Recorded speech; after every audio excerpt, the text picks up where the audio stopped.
Do you want to make your announcement, Tina? Yes. Okay, thank you. Sure. You're like, The, what's spe- the special meeting of the Minneapolis Art Commission will now begin. This meeting is being recorded in accordance with the open meeting law. Thank you so much. Good evening. My name is Joan Vorderbruggen, and I am the chair of the Minneapolis Arts Commission. Before we begin, I'd like to note that this meeting includes the remote participation of members as authorized under Minnesota Statute Section 13D.021.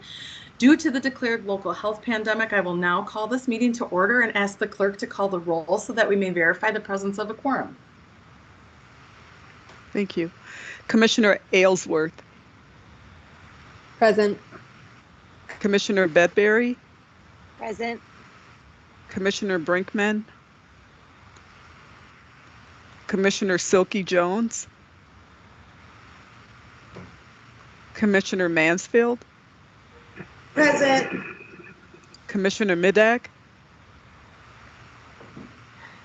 Commissioner Smith. Present. Commissioner Swinton. Present. Commissioner Thompson. Present. And Commissioner Vorderbruggen. Present. Thank you. With that, we will proceed to our agenda, a copy of which was posted for public access to the city's legislative information management system, which is available at lims.minneapolis.mn.gov.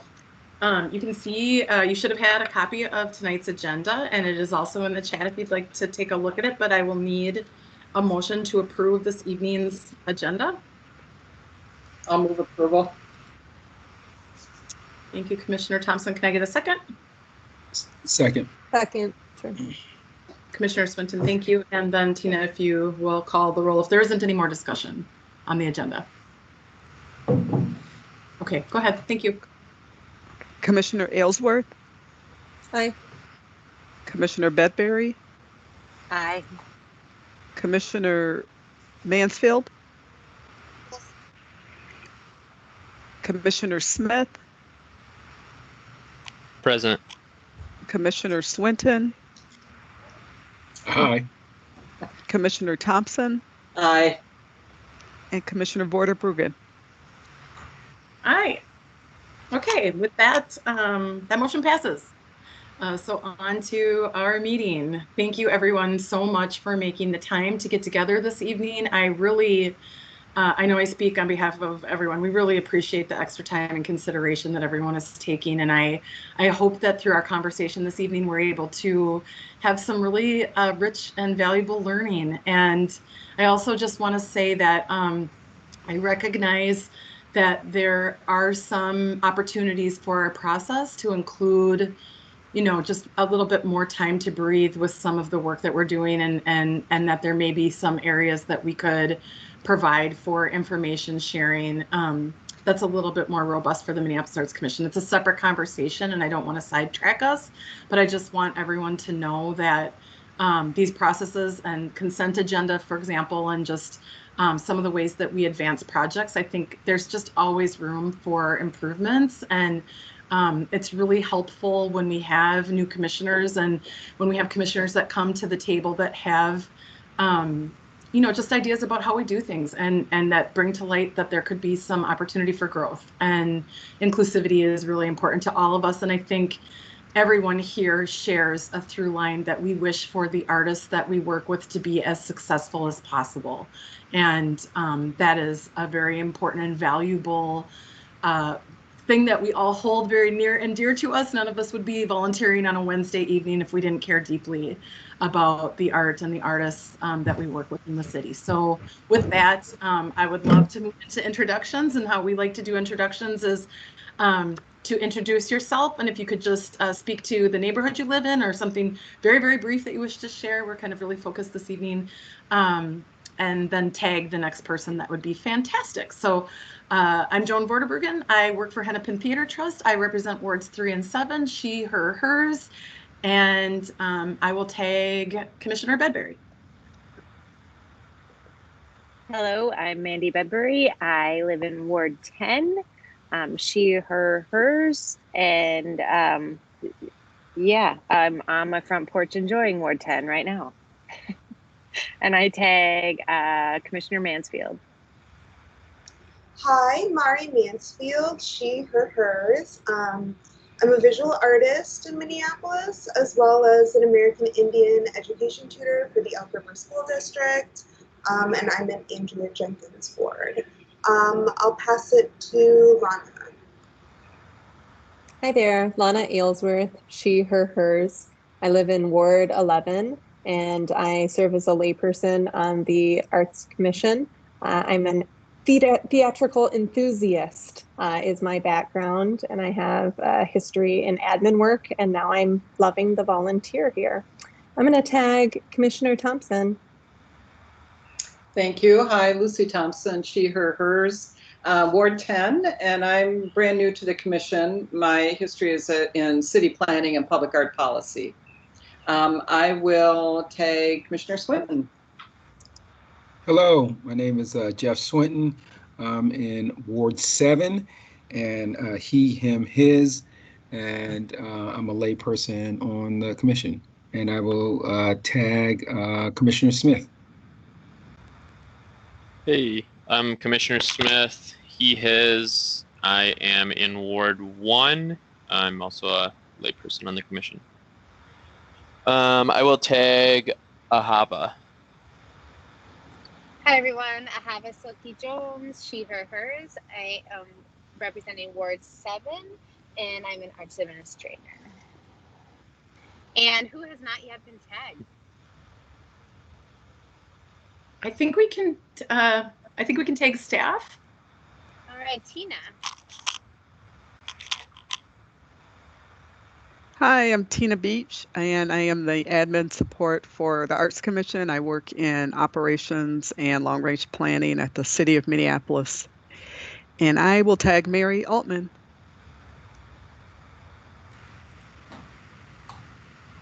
I'm Mary Altman, she, her, hers, public art supervisor for the city. And should I tag Ann Godfrey? Yes. Hi, I'm Ann Godfrey. I'm a contracted project manager for the City of Minneapolis in the city's public art department, and I'm the project manager for Green Crescent and she, her, hers, and I live in South Minneapolis. And I will tag Javier. Hello, my name is Javier Tavera. Thank you so much to the Minneapolis Art Commission for opening this space as a learning platform. We live in Powder Home Park for several years. I am a photographer, filmmaker, and every now and then public artist. And I currently teach at Carleton College. For the past 6 years, I've been teaching at the University of Minnesota. And I will tag Tina that is around there. For some reason, she cannot operate her camera, but she's here. I'm here. I'm sorry, for some reason, Teams doesn't work on my computer. So I'm Maria Cristina Tavera. Everyone calls me Tina. I'm a visual artist and educator. I'm the director of Trio McNair Scholars at Augsburg University and am very active in the Latinx arts community in Minneapolis and other areas. Thank you. Thanks, everybody. Did we miss anyone? Okay, I think we've all here. Thanks so much. And thanks again, everyone, for your time this evening. I guess the next item on our agenda is just a discussion of the Green Crescent. And I know Mary was going to kind of start by just giving us a really brief overview of the criteria that was included in the RFP for this project. So Mary, do you want to go ahead and start?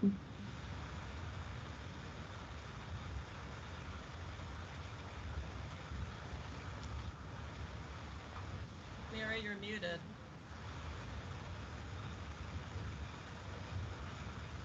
Hey, Mary, can you hear me? You're muted. Mary, you're muted. Sorry. Thank you. Oh, hey, before I start, I just want to mention, Anne, your volume's super low. And Hava, your volume's kind of low too. So these are the adopted design review criteria for public artworks for the city. And we have some new commissioners, so I thought I would go over them. There are really basically 3 types of criteria. There are 6 criteria, but there are 3 types. There are artistic related criteria, there are community related criteria, and then there are resource related criteria. So, and these are all part of the design, development, and review chapter of the public art policies.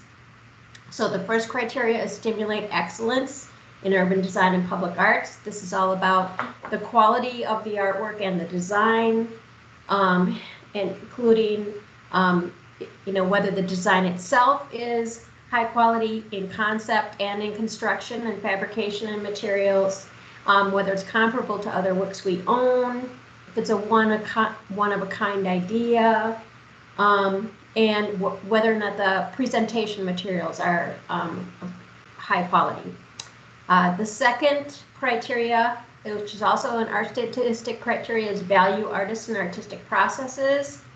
And this is includes, does the design present a unique or appropriate cultural, geographic, or artistic perspective? Does it appropriately support the integrity of the artwork and the moral rights of the artist? That's all related to copyright. Does it include the artist and the artistic process at the heart of the project? And does the budget support, you're not reviewing the budget tonight, but does it demonstrate appropriate support for the artist and the artistic process? And then the community-based criteria are next. Enhance community identity and place is all about the connection of the design to the place and to the community's identity. And so this is, does the design reflect the community or setting? And the I think the above characteristics refers to, these are out of order.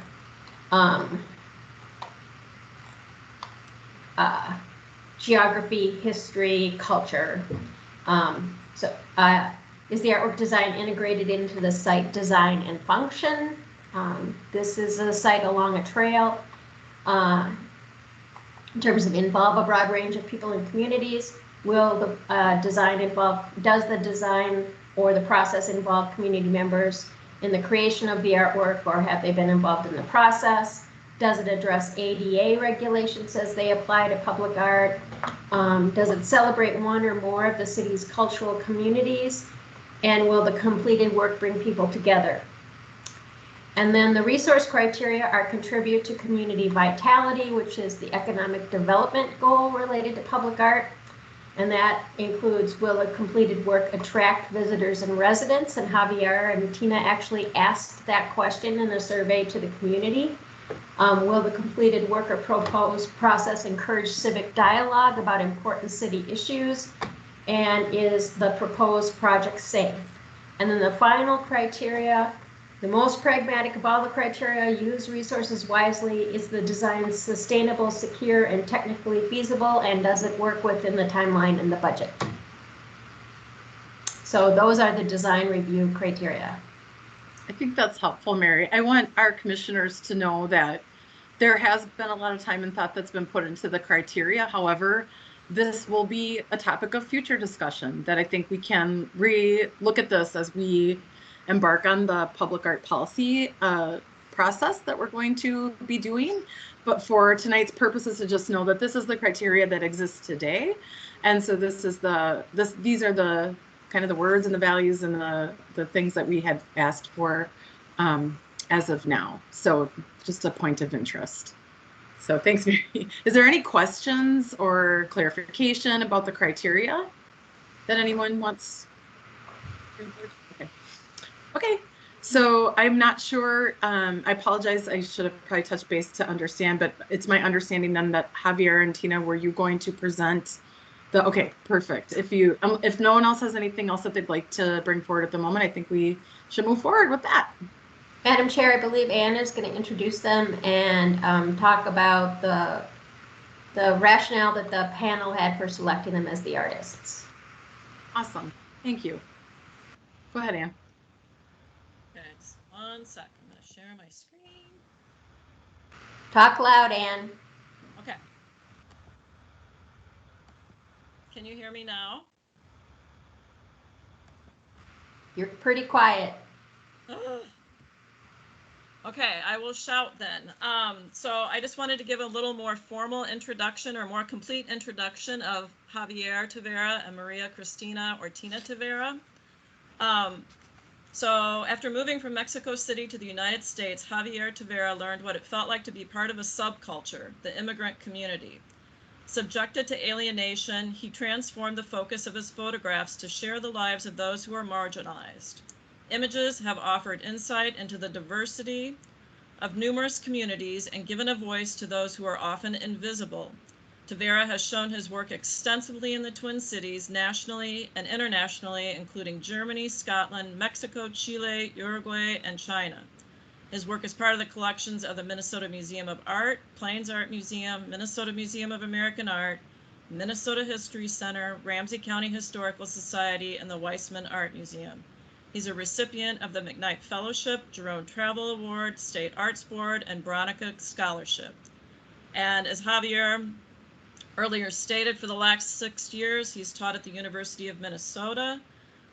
He recently has accepted a position as an assistant professor at Carleton College and will start there in September. And now just a little bit more about Tina. Minneapolis-based artist Maria Cristina Tavera, Tina, is a dual citizen, Mexico and the US. She examines cultural signifiers regarding constructions of race, ethnicity, gender, and cultural identities. Her art is often humorous and yet confronts the dark legacy of colonialism and racism. Awards include McKnight Visual Arts Fellowship, Bush Fellowship, Smithsonian Latino Museum Studies, MoMA, Forecast Public Art, Minnesota State Arts Board, Metropolitan Regional Arts Council, and Institute of Mexicans Abroad. And her work is in the collections of the Weissman Art Museum, the Plains Museum, Oglethorpe Museum, Tweed Museum, and the Biblioteca Central de Cantabria in Spain. Tina is also the director of the Trio McNair Scholars Program at Augsburg University. So I wanted to give you a sense of who was on the Green Crescent artist selection panel back in 2020. So here you have it on the screen. And then I also wanted to give you some insights as to why the panel chose Tina and Javier. Mary just read the criteria. I think they got the highest remarks from multiple panelists about stimulating excellence in urban design. They felt that their artwork was engaging and high quality, and that they had an appropriate cultural perspective. But probably the area where they got the most comments were the criteria about community. They were familiar with the community and the setting, because they've been involved in several different artworks along Lake Street, including Plaza Centenario with a Zapata statue rather. That Tina, while neither of them created the artwork, it was a gift from Mexico, that Tina was involved in the planning and implementation of that project. They'd also done a project at Mercado Central with large window transparencies around the building. And then there was also a mural that was done on Lake Street called Immigrant ID. So they felt that their previous artwork was appropriate to these communities and settings, and that they had experience with a lot of different communities and diverse groups. They felt that their work was meaningful and involved civic dialogue, and that they had the capacity to work with a lot of different stakeholders. And another comment was that they thought that their projects would bring people together.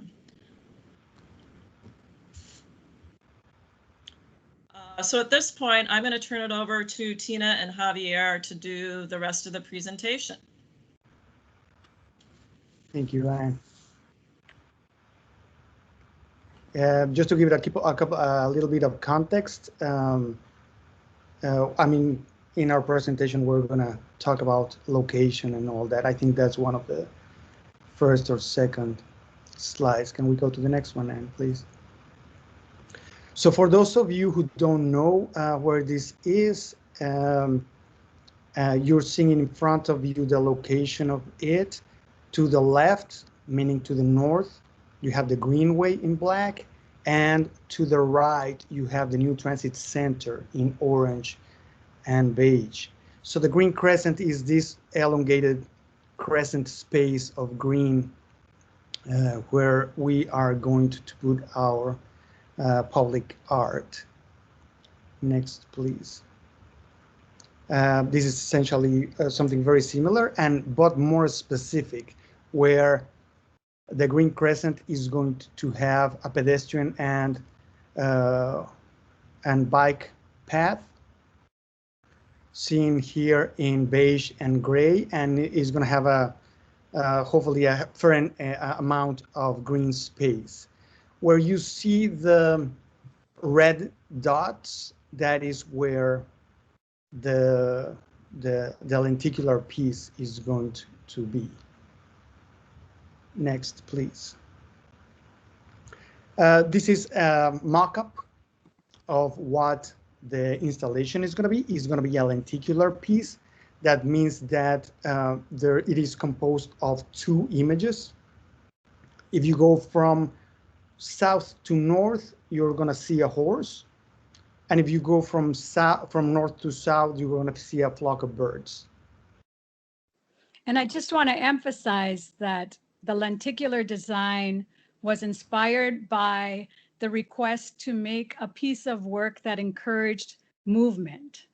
You know, for instance, not to have benches or something that people would hang out there, but actually something that pedestrians and bikers and people going to transportation would be passing by. Next, please. We are working very closely with Solid Metal Arts, and this is also a drawing of the lenticular piece that is currently being fabricated. Next, please. Let's start with the community engagement that we have done for the past year and a half. Unfortunately, it landed right when the pandemic started, and one of the first people that we consulted about the location, imagery, and cultural meaning of the images that we're using is Joe Rice. He's executive director of the Nawa'i Center School. We were able to meet with him personally, and then a week later, he invited us to a more robust meeting. Can we go to the next one, please? Oh, well, we're showing you what happened first and what happened yesterday. Yesterday, we met with Dr. Eric Buffalohead. He's a member of the Ponca tribe of White Eagle in Oklahoma. He is an associate professor and chair of the American Indian Institute's Department of Osborne University. And we specifically met him about the symbology of the images that we were using in the lenticular. Next. And I'm sorry, I want to just emphasize that both were extremely positive, and Eric Buffalo I had contacted him earlier, and he said that he had been in discussions about the design with other colleagues and that they all felt very positively about the actual design elements.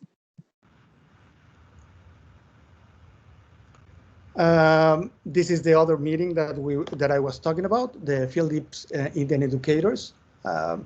Goes by PI, and is an ad hoc group of Native educators under the guidance of Joe Rice. And it consists of a small but growing group of Native educators and administrators and allies who work works in the Phillips neighborhood. And you can see a list there of the people that are part of PI. Next, please. Because of the pandemic, we were really trying to make community engagement, and we decided to do, with the help of the city of Minneapolis, to do a very robust survey. The survey that we did is still up. We have about a little over 100 participants, and where the majority agreed, 77%, that this design was engaging and had potential to attract visitors. Next, please. We also did face-to-face community engagement right there. You can see in the first image the Greenway, and this was under the Green Glow Festival. We have an enormous amount of people strolling by, and we were able to talk about the design and hear perspectives of people who go up and down the Greenway. Next one, please. Let's dive in right away to the cultural significance of the horse. This is a quote, Shakopee Dakota quote. The horse has long held a special place in Native American culture, often referred to as the horse nation. Horses, like the drum, have a way of comforting, healing, and bringing Native people together. Spending time around them is good for the heart and good for the spirit. And we have a website there if you want to consult that. Next, please. Well, we wanted to focus not only nationally, but also locally about what the activities in contemporary Indian life means. This is a photo of Indian horse relay that has been held since 2013. It's an annual collaboration between the Apasaloke Crow Nation, Mystic Lake Casino Hotel, partnered with the Canterbury Park. During Indian horse relays, riders embrace their culture through the horse paints, designs, bareback riding, and wearing traditional Native American regalia. Down here, you can see also the website where we extracted that. Next one, please. For the Ojibwe is a spiritual animal. The modern La Crosse Indian pony is considered a spirit animal by the Ojibwe people, and it is used in programs promoting indigenous heritage. Other uses include equine-assisted therapy, in particular to help indigenous youth to remain in touch with their heritage. Next one, please. This is what we're talking about the equine therapy. And this is for behavioral health of Native youth camps. Sisoton, Wakapeton, Oyate tribe, Shakopee, Midewakanton Sioux community, and Lacourt, or Orioles Band of Ojibwe. And these four directions states that they have incorporated the Egala model on our cultural beliefs and traditions to develop a unique experience for Native youth. Tribes throughout the area have started to heal historical trauma through the Horse Nation ceremonies. We incorporate the Native values in our work to empower the strength of our youth. The goals of our camps are to expand traditional ways, cultivate responsibility, develop self-confidence, and increase self-awareness for our Native youth today who walk into worlds, meaning Western and Indian life. Next, please. This is a very important one. A very good friend of Tina, Garcia Horn, that is collaborating in several projects. We consulted with her. She's a Minneapolis curator and multidisciplinary arts, born and raised in Minnesota. She is Sisoton Wakapeton Dakota people and Hunapa Lakota and Dakota people. This is right here in Lake and 31st, Bloomington and 31st. It's part of the 43rd annual May Day Parade. Was shot in May 7, 2017, right here in Powderhorn. Do I have it right? I'm sorry, those are Gracie Horn's father's horses. So he actually has 62 horses here in Minnesota, and he's been helping save wild horses from down south. So he has an arrangement with somebody in Texas, a rancher in Texas, and he's saving Mustangs and bring them all the way up here. And he has a number of them that he works with them. Next, please. We also research about some of our friends, Native American artists, that have used the horse in their art. Next one, please. This is Marlena Smiles' art that celebrates her indigenous culture and language. She's Spirit Lake, Dakota, Mohegan Creek. And there's conversations around race and racial justice. Change makers, Marlena Miles, educating through art and innovation. And you can see the website underneath if you want to do further research. Next one, please. Jim Denamy is a very good friend of ours. He's an Ojibwe painter, a member of the LaCourte Orioles Band of Lake Superior, Chippewa Indians. Denamy lived on a reservation until the age of 4. At 5 years old, he moved to Minneapolis. He's known for his colorful paintings about U.S. and Native American history. Denamy's signature cast of characters that includes waboos, an Indian riding a horse. And actually, I have one waboos right here in our living room. I traded that painting with him for a photo of a horse of mine. So that was a very interesting and very dear exchange that we did some years ago. Next one, please. Two Dark Horses featuring Lindsay Rayner, Laureen Roach, Andrew Marisol, and Tinan Kerr. The work differs in scale and materials, yet the 4 artists share an aesthetic rooted in the elusive territories of the imagination and memory, and the power of storytelling. That was March 22 through May 3rd of 2014. Next one, please. Lauren Roach, Silent Partner. This is a Minneapolis artist, first one-person exhibition. Silent Partner will feature 5 of Roach's elaborately conceived and vividly hued drawings where figures and animals mysteriously merge through abstract form, pattern, and color. Her uncommon protagonist asks out an oblique narratives in an intermediate universe of shifting spatial relationship. February 10 through March 19 in 2016. Next one, please. Francis Yellow, that's a Lakota artist. She exhibited at Lakota Buckley Gallery.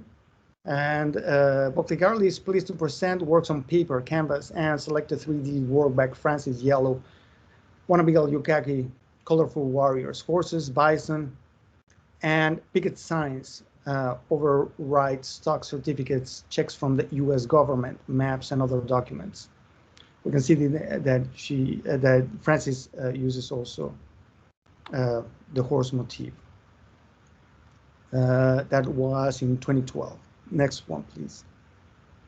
This one is very important because this one was an exhibition, was called Horse Nation of the Ochethi Sakowin. And this is an exhibition that traveled. This is a collective exhibition, a group exhibition that traveled to many places where horse was the main character. How horses shape the history, spirituality, and culture of the Dakota, Nakota, and Lakota people collectively, known as the Ochethi Sakowin, 7 Council Fires. Horses serve as allies in hunting and in battle, but are revered for more than their utility. Horses were and still are recognized as relatives and are vital members of the community. The exhibition features more than 20 artworks, including paintings, textiles, film, and beadworks by leading contemporary Native American artists. The exhibit created with the gathered through community-informed process with artists. That's very important. The exhibition is part of a larger look at Horse Nation, including an exhibition at All My Relations Gallery, right here in the Phillips neighborhood, and Two Rivers Gallery. That was retrieved May 21st, 2019. And there's the place that we extracted this from. Next one, please. We're going to talk about scholarship. Next one, please. There's some scholars that have done some research about the horses in the Americas. There's an affirmation that that the horses were in native culture before the settlers came. We were talking to Buffalo Head, and he stated that there's also talks about the horse coming from Asia before the Spaniards. Here we have a Yvette running horse. Collins' recent dissertation, Local Documents and Oral Histories, present a compelling new history of the horse in the Americas, updated on November 20, 2019. Next one, please. And now let's focus in other ethnicities other than the native. Next one, please. Lesser known history of African American cowboys. 1 in 4 cowboys was black. Black cowboys were a staple of American West. Historian estimates that 25% of cowboys on the American frontier of the late 19th century were black. Many were former slaves who had learned horsemanship skills on ranches across Texas and other parts of the West. It's a very lesser known history, but is very important to point. Next one, please. And now we are doing a mix between popular culture and urban cowboys. Recently, there was a movie called Concrete Cowboy, and is based on the horse riders, the black horse riders of Philadelphia. And there's a group of, in one of the toughest neighborhoods in LA, in Compton, that they're called the Compton Cowboys, composed of 10 people who have known one another since childhood, but officially came together as a group in 2017, are on a mission to combat negative stereotypes about African Americans and the city of Compton throughout horseback riding. And you can see them there parading recently. Next one. I think, Javier, I think it's important to emphasize that Concrete Cowboy was a movie, but it's based on a true story, that they actually have horses in the city. Yeah, absolutely. This is in Philadelphia, yeah. Mm-hmm. Next one, please. Yeah, we also came in, right, talking about popular culture.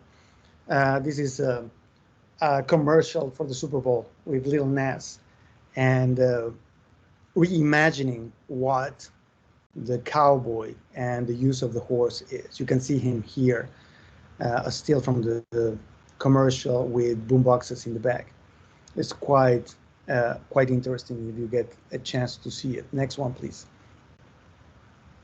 We also consulted with the Somali population in South Minneapolis, and the horse is actually very important for them. There's the fable of the war horse. They have horses, they have Somali horses, and they're very familiar with them. The Somali pony originated in the East African country of Somalia. The horse originated there. They are usually chestnut or gray. There are a number of varieties, including Dor, Minjetanian, Daron, and Nogali. The breed is rare. Next one, please. This is in 2013, where they have pony rides at the Somali Independence Day. This is in 2013. Next one, please. The horse in the Hmong for the Hmong community is very, very important. The horse is sacred and is the entity that guides the death to wherever their end place is going to be. We can see here an exhibition by Xiang Li and about those wooden horses. And it consists in a wooden bench that acts as a form of transportation to the other world. Next one, please. For Latinos and for Mexicans, Hacienda La Paz is a 501c3 charitable organization. The couple that runs it, they're very good friends of mine.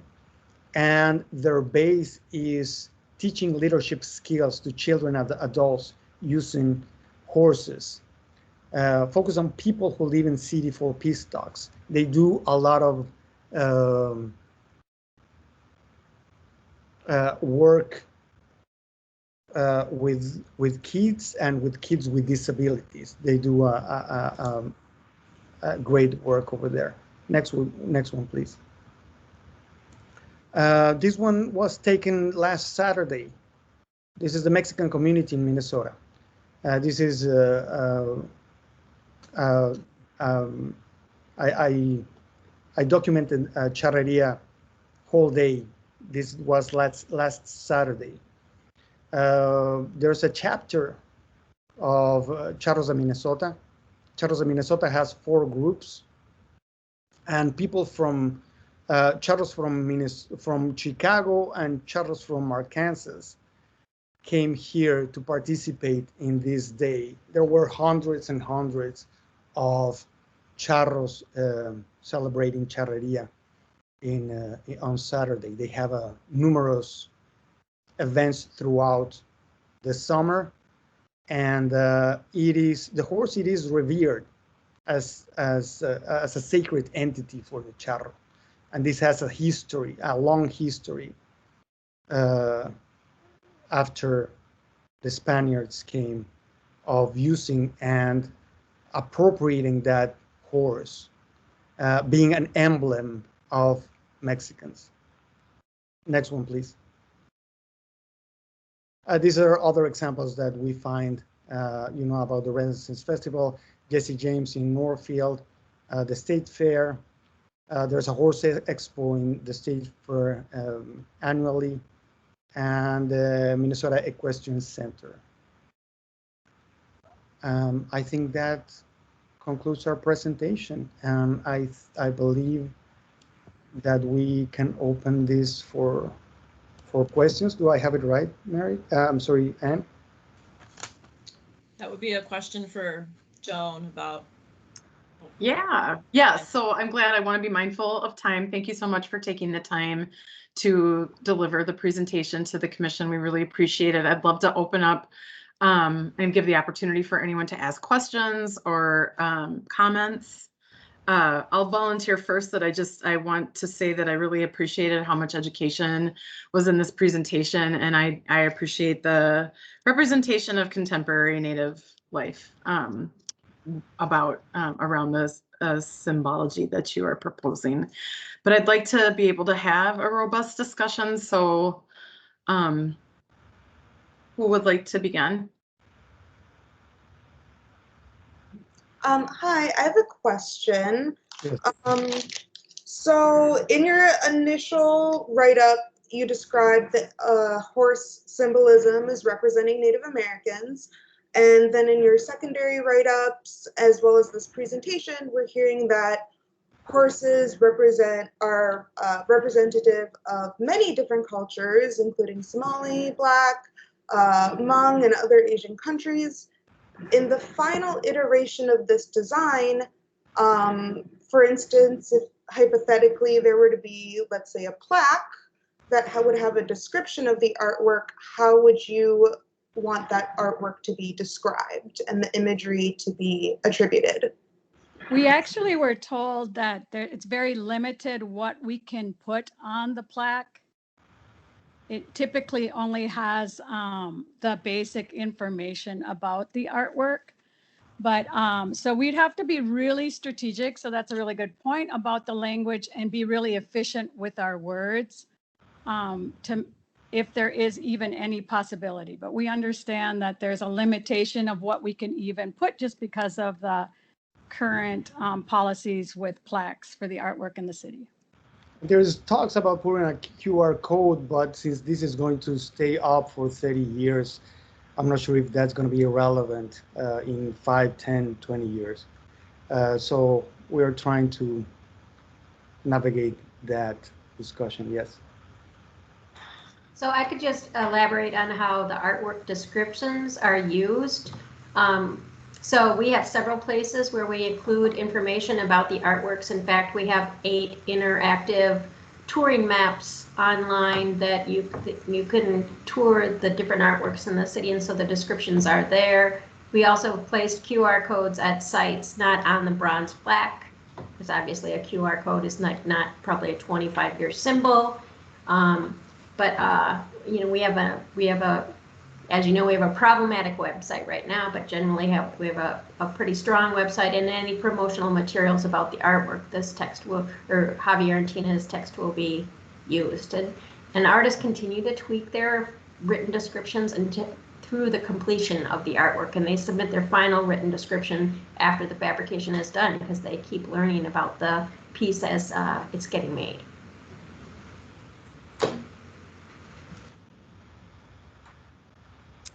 Any other comments, considerations? One thing is that because that is an interesting point, we could provide approval of this design with a contingency that we are allowed to see the copy that is the final copy that is used for the signage. If that's something that would be helpful to the group. And, you know, Commissioner Mansfield, I want to be sensitive that the attribution of the work and how it's presented to the community is, you know, kind of something that you're really thinking about how does that show up and what are the words that are used about what community it represents and how that. So that's an option for us, I think. Am I correct, Mary, that we could do a motion to approve with the recommendation that the Arts Commission be allowed to see the final copy of the printed materials or the placard? So the Arts Commission does not typically approve the artist's final written description. That would certainly be something we could consider. I would say that if we are going to ask Tina and Javier to go through additional approvals that we don't typically make artists go through, and then go beyond the approval processes that are like in their contract, that we that we be thoughtful about that. Also keep in mind that Tina and Javier are working. I don't know that it has to be an approval of the copy. I think it's the ability to see the final copy, that we can look at it and that we have that we could have a dialogue. Like I don't know that we need to make it an approvals process, to your point. I think it just as a courtesy to be you know, just to be inclusive and be able to see like what that final copy looks like, not to stop the process or delay the process or belabor the issue, but as a courtesy. I guess that's kind of the way I see it. I'm not sure. Commissioner Mansfield, you can let me know. I don't want to speak for you also, like what you would think about that. Yeah, I guess my concern, especially my concern when I saw the initial proof, was that perhaps a statement, very general statement, was going to be used to describe this artwork, like Native Americans used horses for transportation and hunting, which is a huge generalization of a continent and a country that has 574 federally recognized indigenous tribes. And each one of those tribes has unique and separate cultures, each with different animals that are sacred to them. So my concern is that the language in the end may be bordering on being a generalized stereotype that could be damaging to Native Americans. We don't even have to mention necessarily that it was what it was used for. We could even just say the horse is important cultural icon for many cultures. I mean, it could be something really general, and then that there's, I mean, I think the challenging part might be more that we saw the horse maybe more important or more easily recognizable as being tied to the Native community, even to the other communities. Like, we didn't know about the Somali war horse, and we didn't know necessarily as much about, I mean, we were familiar that the horse was important to the Hmong, but the actual symbolism of it being the transportation to the next life. So I think we could even put something really just general about the horse and birds being important iconography, and specifically to Minnesotans. Yeah, I think that would be great. Or, I mean, even more specific, if you wanted to say the Shakopee Metatawakatan Sioux use the horse in everyday life today. Yeah, I think that because so many of the Native people spoke up and how it's a play. I mean, I think that would be excluding the other groups then, and that where we really wanted to pick. And I know, I respect your opinion, and we really wanted to hit as many people as possible, even during a pandemic, to get input. And I think that it's hard with iconography that people are going to all have the same reaction. But I think that we really wanted to pick something that was important to the majority of the people in this intersection, especially because of the fact that it's probably the most diverse area in all of Minnesota. And that's pretty challenging in iconography. And so we really like the idea of the horse. And I think that we use the generalization of Native people because we see it as more commonly associated with the Native Americans in comparison to the other groups, I think. And so then that, I mean, maybe it was just poorly stated, but the birds then are the migratory. So that was, you know, everyone else who has come here. So it was acknowledging the presence of Native Americans here first. Yeah, and I think that's the important thing to remember too, is that, you know, Native Americans, of course, are not a monolith. They're an entire continent of people, and, you know, I think it's great that it would symbolize people of Minnesota, including Native Americans, but I worry about using language that implies it's all Native Americans, because someone who is Ute and has the bear as their sacred animal would not agree with that statement. And someone who is Hidatsa and has the dog as their sacred animal would not agree in a statement about the horse representing all Native Americans. And someone who is Navajo, who has the sheep as their sacred animal, would also probably disagree with such a generalized statement. And since so many Native Americans today are fighting for individual visibility, sovereignty, and identity, I think it's just really important to be clear in those areas. Yeah, we could try to figure out a way to make it more general for all the populations. Thank you. Any other comments, discussions, questions?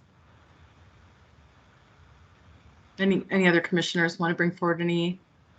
This is Commissioner Swinton. I think the conversation is very interesting, and I get what you're saying, Mary, in terms of, you know, the limited of the placard, but you know, and this is not for the commission to decide, but I think since we're having this conversation, how do you talk about, you know, how can you use it to talk about the horse and its, you know, importance to many cultures, right? So is it at the unveiling? Is, you know, like I said, I know this is not MAC, you know, area, but I think it's an interesting conversation that, you know, I learned, and I'm sure other folks would learn. So it's just something to think about.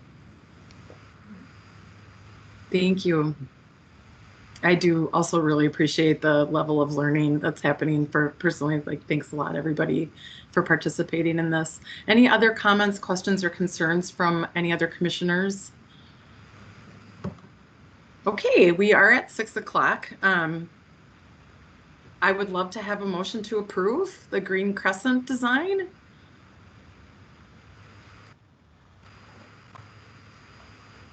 This is Commissioner Aylesworth. I so move.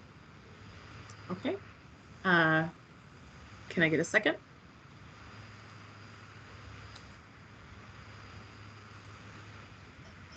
I'll second Commissioner Thompson.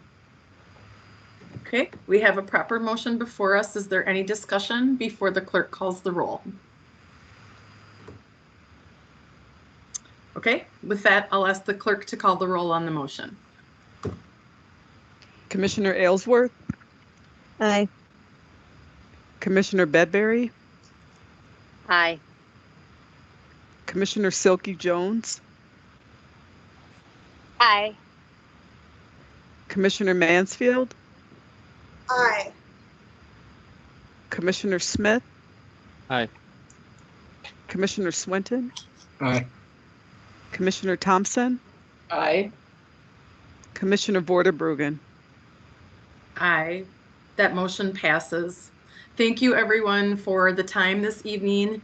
I also want to just mention that Javier and Tina, thank you so much for all of your hard work and to the staff.